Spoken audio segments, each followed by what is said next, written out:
Karibu kwenye YouTube channel ya Malecom. Tunakuletea matukio yote. Kupata matukio yote haya, tafadhali bonyeza subscribe button nyekundu iliyoko chini ya video hii na kisha uguse alama ya kengele. Asante sana. Naam, uhali gani mdau wa Malecom popote ulipo, karibu sana kwenye kijiwe cha michezo. Tujuzane mawili matatu ya kimichezo ndani na nje ya nchi.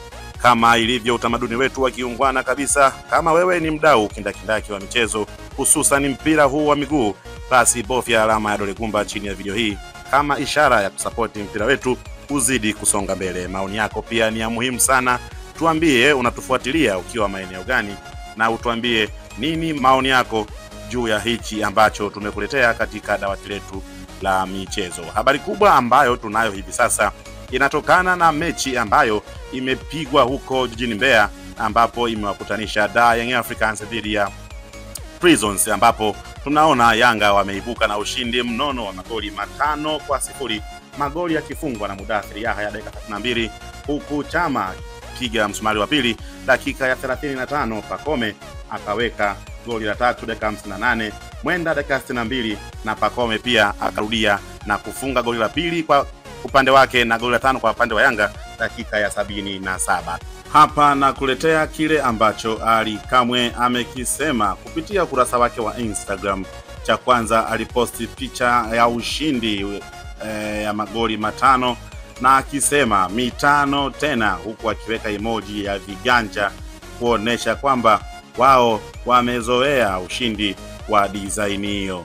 Lakini pia Ali Kamwe aliposti picha ikimuonesha mchezaji wa Yanga Mudathir Yahya akisema, baada ya performance bora jioni ya leo Mbeya, Vitinya wa Zanzibar Mudathir Yahya basi akifikisha salamu kwa rais wa klabu yetu Engineer Hersi Said ambaye yuko Marekani.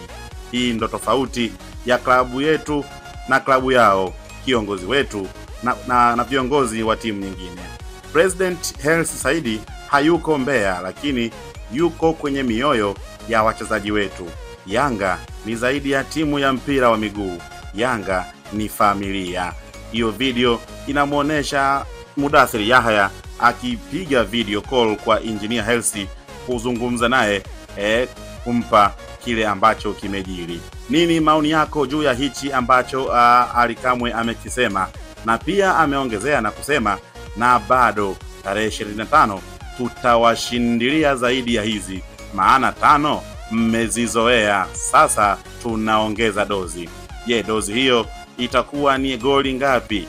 Maana yake sasa wanasema 5 hazitoshi. Malecom tupo kwa ajili yako. Kwaheri kwa sasa, mpaka wakati mwingine. Tuambie katika uwanja wa maoni, twende sawa.